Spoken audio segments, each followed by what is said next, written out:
What's up, guys and girls? Welcome to another video. In this video, we're going to be talking about Kratos' daughter, Calliope. It's now confirmed that she is alive in Elysium, and it's no longer a theory. In God of War Ragnarok Valhalla, Kratos confirms Calliope is alive and hopes that she found peace. Here is that conversation. Brother, the choice you were given? To stay in Elysium with your daughter only to perish? Sounds like no choice at all. Of course it was a choice. One I wished many times I made differently. How so? When I left Greece, Calliope was never far from my mind. I do not know how much time we would have had together in Elysium, but I would have traded the decades that followed for mere hours with her.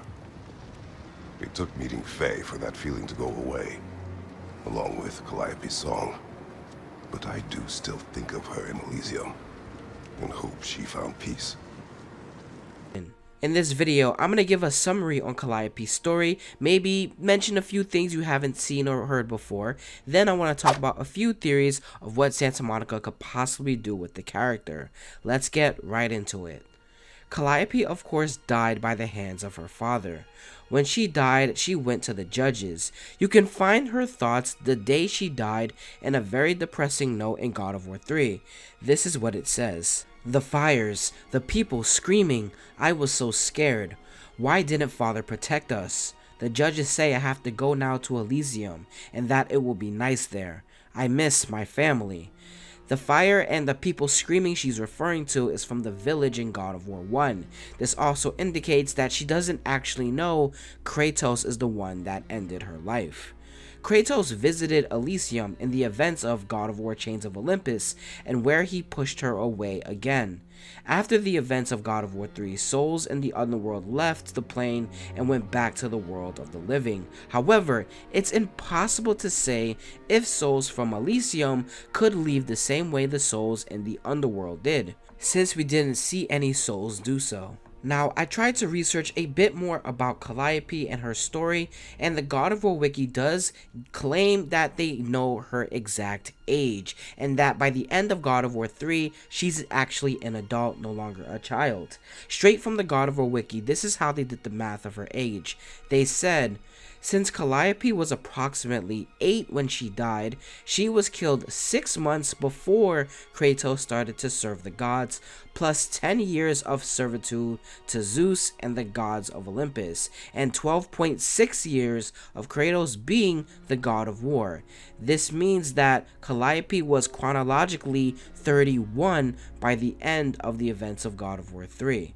Thank you to the God of War wiki for doing the math on her age. I also want to add, Kratos traveled for centuries to Norse mythology, which means she would be well over 100 years, but since she is part god, at some point she might have stopped aging or started aging very slowly, just like Kratos, Athena, Freya. Freya is extremely old, by the way, but yeah. So that's all for the context. Now let's talk about some theories. This will be the theory section of this video moving forward. Now, one theory I have kind of derives from a fan comic I made a while ago. There I figured that the souls can walk out of Elysium since they can walk out of the underworld and Tartarus apparently, so it would make perfect sense that Elysium, being part of the underworld, the souls can also leave. If Calliope left, she would hear about Kratos' legacy, her father, and everything he's done for the mortals. Now, for a brief summary of everything good that Kratos has done for the world, here is the director Cory Barlog giving a quick summary. Kratos goes out to do something bad and inadvertently does something good, right?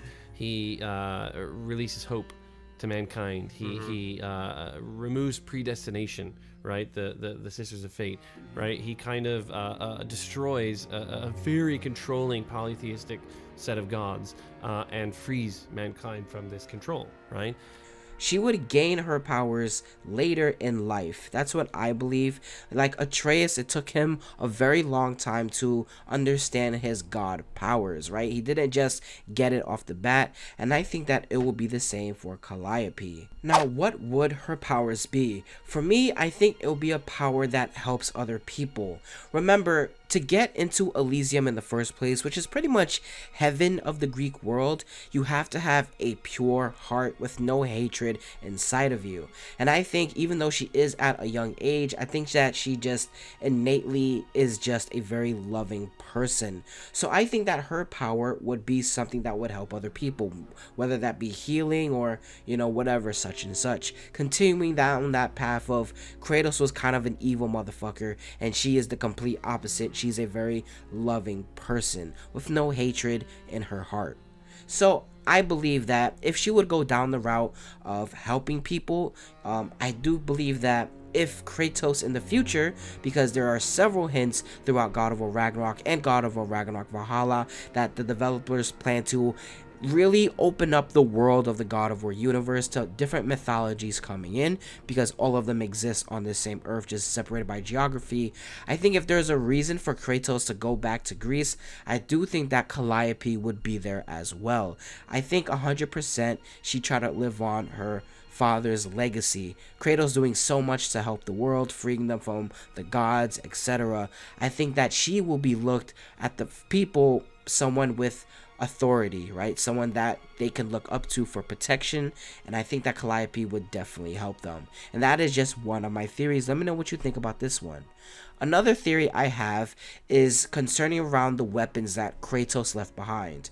Like I mentioned earlier, the people love Kratos because Kratos did help the world many times. We saw in God of War 2018 in Tyr's treasure room that there was a vase of Kratos on it, and behind it was people rebuilding, telling us that Kratos helped the people so much, they started putting him on vases, and this is the reason why they can rebuild and they are free from the gods with hope.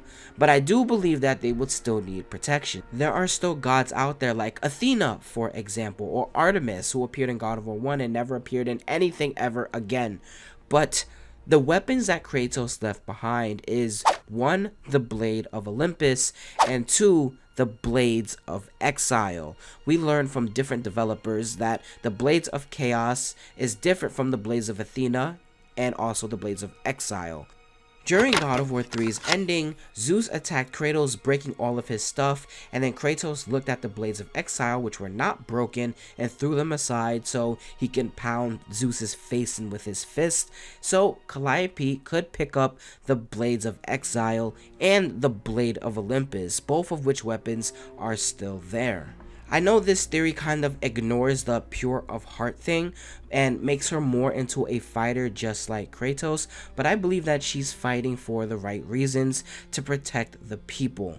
How cool would it be if Atreus is going out searching for giants all over the world, like God of War Ragnarok's ending pretty much told us he's going to do, and he comes across the protector or the leader of the Greek people, of Greece as a whole, and doesn't know it's her until he sees her blades, the Blades of Exile.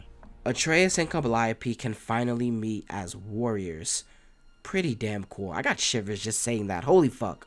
The last theory I have is, well, it's kind of very depressing, but to be honest, it's the one that's probably rooted in the less fan service and probably the more realistic. Even though I want the other two theories to come true, this one it's kind of sad. So if you really want to think about it, Kratos and Faye made Atreus. Atreus is part god and part giant. Zeus and a mortal got together, a god and a mortal, and created Kratos. But the thing is, when it comes to Calliope, Kratos, who is already part mortal, and Lysandra, Kratos' wife, is also fully mortal, which would make Calliope 1/4 god and 3/4 mortal. It's pretty confusing, but hey, I didn't make the rules, okay? I just did it. I just react to stuff and talk about it. So, unlike Atreus, Calliope is more mortal than her father, more mortal than Atreus. So there is a possibility she does not actually get that slow aging. And if that's the case, if she really did leave Elysium, then, well, she's definitely dead of old age. Or maybe she is still in Elysium, in the afterlife, just kind of chilling with everybody. And although that is the less fun answer, the fact that she's not even, half god, really, it's kind of sad, like, this character who died is pretty much gone, right? Her story stops and ends there. But let me know which theory you like more, which one you like less. Let me know what can be improved with these theories. I'm gonna be out of here. Thank you guys and girls for listening. Deuces.